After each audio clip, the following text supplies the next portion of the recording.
Gaza flotilla की कुछ नौकाएं द्वीप समूह में तकनीकी रूप से रुकीं। विला वेब द्वारा प्रकाशित। गाजा में नाकाबंदी तोड़ने के मिशन में लगभग 20 जहाज शामिल किए जाएंगे। ग्लोबल समुद्र फ्लोटिला की कुछ नावें तकनीकी कारणों से द्वीपों में रुकी हैं।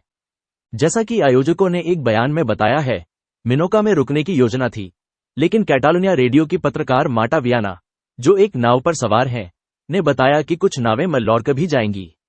उन्होंने आगे बताया कि शुरुआत में उन्हें मिनोका में भी रुकना था, लेकिन अब केवल यांत्रिक समस्याओं वाली नावें ही वहां रुकेंगी, जिनकी मरम्मत वहीं की जाएगी।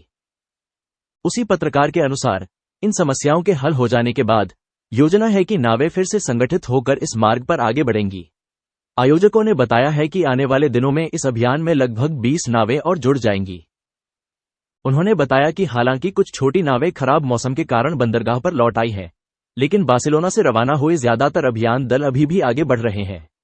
उन्होंने दोहराया है कि वे इतिहास का सबसे बड़ा नागरिक बेड़ा बनाना चाहते हैं और उन्होंने गाजा की नाकाबंदी तोड़ने के उद्देश्य को रेखांकित किया है, नरसंहार की निंदा की है और मानवीय सहायता के प्रवेश की अनुमति देने वाले समुद्री गलियारे को खोलने की मांग की है। आयोजकों ने सभी सरकारों और अंतर्राष्ट्रीय संस्थाओं से अनुरोध किया है कि वे फ्लोटिला की सुरक्षा की गारंटी तब तक दें जब तक कि वह गाजा में सुरक्षित न पहुंच जाए। उन्होंने विशेष रूप से स्पेन सरकार से मिशन की सुरक्षा और इसमें भाग लेने वाले लोगों की सुरक्षा सुनिश्चित करने के लिए सभी आवश्यक राजनीतिक और कूटनीतिक उपाय करने का आग्रह किया है।